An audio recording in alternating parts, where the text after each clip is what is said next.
آپ جانتے ہیں، آپ نے جو سوال کیا ہے کہ وقف ایکٹ جو بنا ہے، وقف ایکٹ 2020، اس کے اوپر رد عمل کیوں آ رہا ہے مذہبی جماعتوں کی طرف سے۔ آپ جانتے ہیں کہ FATF کے ذریعے پاکستان پر پابندیاں لگانے کی ایک بین الاقوامی سازش تیار کی گئی ہے۔ پاکستان کے حکمران یا حکومتی ادارے FATF کے نام سے اتنے بلیک میل ہو رہے ہیں کہ وہ اپنا نام، پاکستان کا نام گرے لسٹ سے نکالنے کے لیے ایسے اقدامات بھی کر رہے ہیں جس کی وجہ سے پاکستان کی خود مختاری، پاکستان کی سالمیت، پاکستان کا استحکام جو ہے وہ سخت خطرے میں پڑ گیا ہے، اور ایسے اقدامات کر رہے ہیں جس کی وجہ سے پاکستان کے مختلف حلقے جو ہیں وہ حکومت وقت کے خلاف ہو رہے ہیں۔ اب دیکھیں نا، اسی حوالے سے وقف ایکٹ بنایا گیا، بڑی جلد بازی میں بنایا گیا۔ اس کا اصولی طور پر ہوتا یہ ہے کہ اگر آپ نے کوئی بل پاس کروانا ہے یا کوئی ایکٹ پارلیمنٹ سے پاس کروانا ہے تو پہلے قائمہ کمیٹی میں لے جایا جاتا ہے، وہ تمام متعلقہ فریقوں کو بلاتا ہے، اس کے بعد وہ پارلیمنٹ کے حلقہ زیریں یعنی قومی اسمبلی میں آتا ہے، قومی اسمبلی سے پاس ہونے کے بعد ایوان بالا یعنی سینٹ کے اندر جاتا ہے، وہاں سے پاس ہو کر پھر وہ قانون کی شکل اختیار کرتا ہے۔ لیکن یہ وقف ایکٹ 2020 بنایا گیا تو اس کو قائمہ کمیٹی میں نہیں لے جایا گیا۔ قومی اسمبلی سے حکومت نے عددی اکثریت کی وجہ سے، یعنی اپنے تعداد کے زیادہ ہونے کی وجہ سے پاس کروا لیا، لیکن جب سینٹ میں پہنچا تو وہاں سے یہ ناکام ہوا، ریجیکٹ کر دیا گیا۔ اس کے بعد پارلیمنٹ کے دونوں ایوانوں کے مشترکہ اجلاس میں اس کو جس طرح پاس کروایا گیا وہ بذات خود ایک لطیفے سے اور ایک عجوبے سے کم نہیں۔ یعنی ایک تو تعداد بڑھا دی گئی، جو وہ لوگ جو پارلیمنٹ کے ممبر بھی نہیں تھے، نہ ایوان بالا کے نہ ایوان زیریں کے، محض مشیر وغیرہ تھے، ان کو بھی پارلیمنٹ میں اسمبلی میں بٹھا کر ان کو بھی گن لیا گیا شور شرابے میں، جبکہ اپوزیشن بائیکاٹ کر کے واک آؤٹ کر کے باہر چلی گئی تھی۔ جلد بازی کے اندر بغیر پڑھے، بغیر سمجھے، بغیر سمجھائے، بغیر کسی طریقے سے پاس کروائے اس کو کہہ دیا گیا پاس ہو گیا، پاس ہو گیا۔ اب اس کے بعد 12 اکتوبر کو اسپیکر جو ہیں قومی اسمبلی کے اسد قیصر صاحب، انہوں نے بلوایا تمام مکاتب فکر جو دینی مکاتب فکر ہیں ان کے قائدین کو۔ اس میں جو وفاق بنے ہوئے ہیں، اتحاد تنظیمات مدارس، ان کے جتنے بھی ہیڈ تھے سب کو بلوایا گیا۔ ایک اجلاس ہوا جس میں جناب شفقت محمود تھے،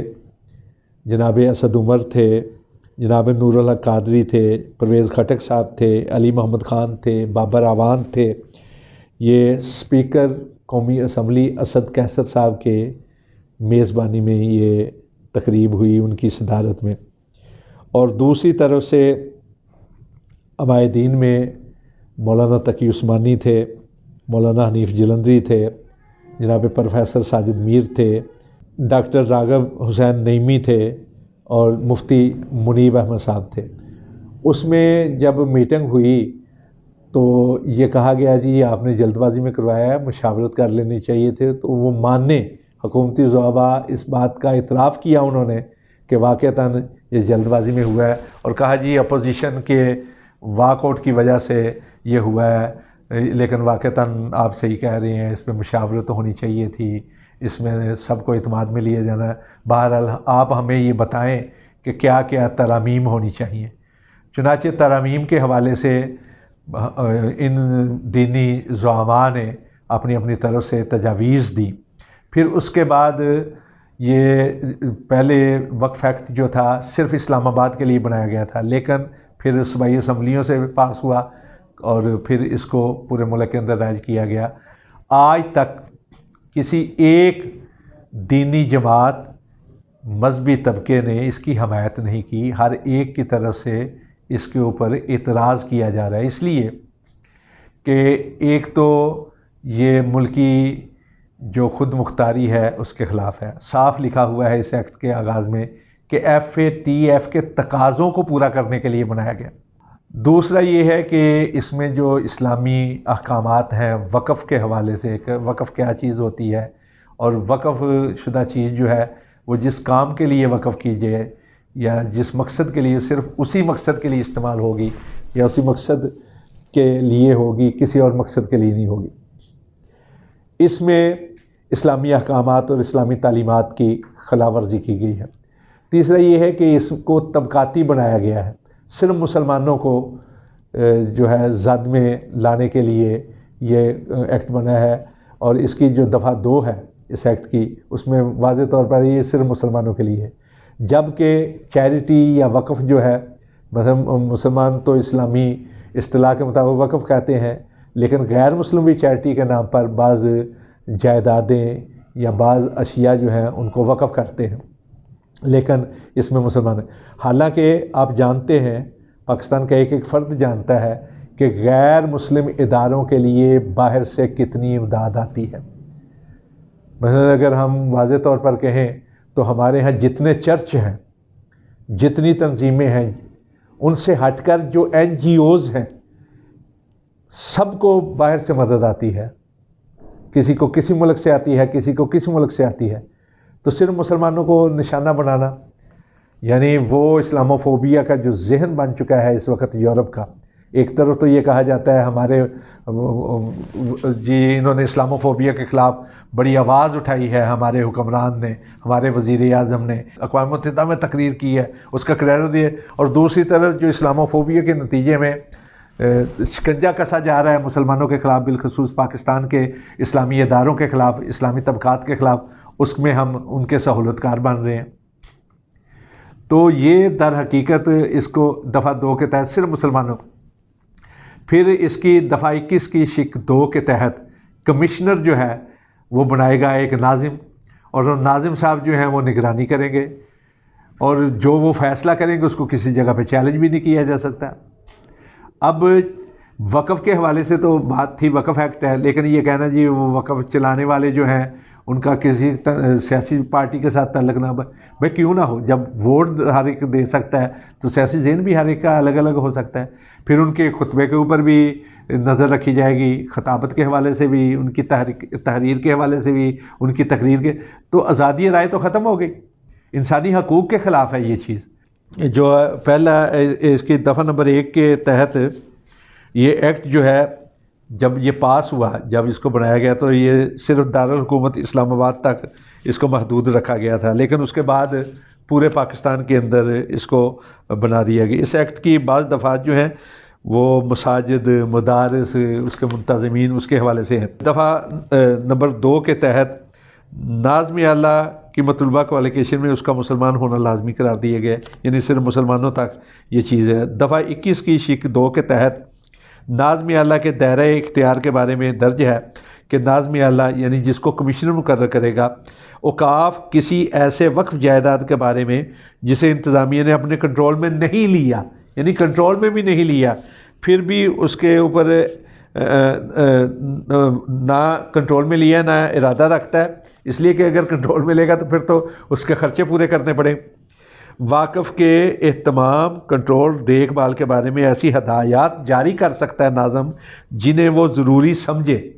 یعنی یہ نہیں کہ جو اس کے تقاضوں کے مطابق ہوں یا اس کی ضروریات کے، بلکہ جس کو ناظم ضروری سمجھے، بشمول ایسے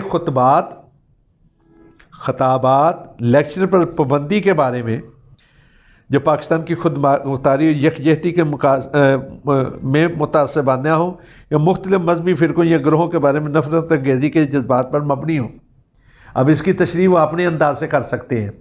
یعنی الفاظ تو بڑے اچھے ہیں، لیکن جب تشریح کریں گے تو پھر اس کے زمرے میں لے آئیں گے، کسی کو بھی لے آئیں گے، کسی کے اوپر بھی کوئی ایک فقرہ پکڑ کے کہیں گے جی یہ آپ نے حکومت کے خلاف یا حکومتی پارٹی کے خلاف کیا ہے، یعنی آزادی رائے پر پابندی کی جا رہی ہے۔ پھر یہ کہ سیاست میں ملوث نہ ہو، اس کو بھی اپنا بنیاد بنا کر قبضہ بھی کیا جا سکتا ہے، کنٹرول بھی حاصل کیا جا سکتا ہے۔ اسی طرح مختلف چیزیں ہیں جن کے اوپر یعنی خدشات کا اظہار کیا تمام لوگوں نے۔ اب دیکھیے یہ صورتحال ہے کہ پاکستان کے اندر جو لوگ دیتے ہیں دینی اداروں کو، وہ دینی اداروں کو دیتے ہیں، لیکن اداروں سے بڑھ کر دینی شخصیات کو دیتے ہیں۔ ہر شخص جو ہے اس کو اوپر اعتماد نہیں کرتا، جس پہ ان کو اعتماد ہوتا ہے وہ اسی کو دیتے ہیں۔ اب ان کے اپنا کس مقصد کے لیے دیا جا رہا ہے، اس کو سارے کا سارا کنٹرول جو ہے آپ نے اس ناظم کے سپرد کر دیا ہے، جس کو ایک کمشنر یعنی سرکاری ادارہ جو ہے اس کو قائم کرتا ہے۔ اور اس کے مقاصد کیا ہے؟ اب ایک طرف تو آپ جو سرکاری ادارے ہیں ان کی نجکاری کر رہے ہیں، اور دوسری طرف اتنی بڑی NGOز اور تناظیم جو ہزاروں کی تعداد میں، لاکھوں کی تعداد میں یتیم بچوں کو پال رہے ہیں، ان کو تعلیم دے رہے ہیں، ان کو سہولتیں فراہم کر رہے ہیں، جو چیریٹی ادارے ہیں، کوئی کر رہا ہے طبی میدان کے اندر کام کر رہا ہے، کوئی خدمت خلق کے کسی حوالے سے کام کر رہا ہے، ان سب کو آپ کنٹرول کرنے کی کوشش کر رہے ہیں۔ کیا حکومت اگر ان کو کنٹرول میں لے آئے گی تو کیا ان کے انتظامات صحیح طور پہ کر سکے گی؟ کرپشن ہوگی،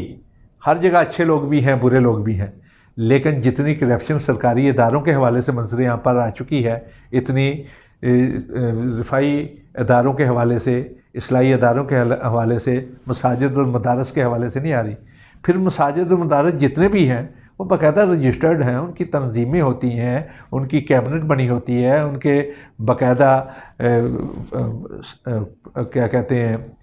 پورے کا پورا سیٹ اپ ہوتا ہے، اس کے تحت ہے۔ اور آپ دینی اداروں کو شکنجے میں کسنے کے لیے یہ سارا کام کر رہے ہیں۔ کیا دینی مذہبی جماعتوں کے علاوہ دوسرے ادارے نہیں جو چیریٹی کا کام کر رہے ہیں؟ کیا دوسروں کے لیے وقف نہیں ہو رہے؟ کیا ہسپتالوں کے لیے لوگوں نے وقف نہیں کیے ہوئے؟ کیا رفائی اداروں کے لیے لوگوں نے وقف نہیں کیے ہوئے؟ کیا خدمت خلق کے دوسرے اداروں کے لیے لوگوں نے وقف نہیں کیے ہوئے، جن کا اختیار یا جن کے اوپر کام کرنے والے یا جن کے نگران علماء سے ہٹ کر ہیں، دینی شخصیات سے ہٹ کر ہیں، مذہبی جماعتوں سے ہٹ کر ہیں؟ تو یہ ایک بہت زیادہ خلل ہے۔ اور پھر خود حکومت مان رہی ہے، حکومتی وزراء مان رہے ہیں، حکومتی ارکان مان رہے ہیں کہ اس کے اندر کمی ہے، تو کیوں نہ اس کو وسعت دے کر مشاورت کے اندر سب کو شامل کر کے، جتنے بھی اسٹیک ہولڈرز ہیں ان سب کو شامل کر کے قانون بنایا جائے۔ لیکن مسئلہ یہ نہیں، یہ قانون تو تب بنے گا جب پاکستان کے داخلی حالات کو مد نظر رکھتے ہوئے بنایا جائے۔ اور اگر ہم نے غلامی کرنی ہے، FATF کے تقاضوں کو پورا کرنا ہے، تو پھر اسی طرح کا قانون بنے گا جس سے مزید خلفشار پیدا ہوگا، جس سے مزید انتشار پیدا ہوگا۔ اس لیے اس کو ریجیکٹ کیا ہے تمام مکاتب فکر نے، تمام مذہبی جماعتوں نے، تمام دینی طبقات نے، تمام مذہبی شخصیات نے۔ اس لیے اس کو آئین کے بھی خلاف قرار دیا جاتا ہے، ملکی قوانین جو پہلے سے موجود ہیں ان کے بھی خلاف ہے، انسانی حقوق کے خلاف ہے، اسلامی تعلیمات کے خلاف ہے، اور پاکستان میں بسنے والوں کی غالب ترین اکثریت کے جذبات کے خلاف ہے۔ اس لیے اس کو رد کیا جا رہا ہے۔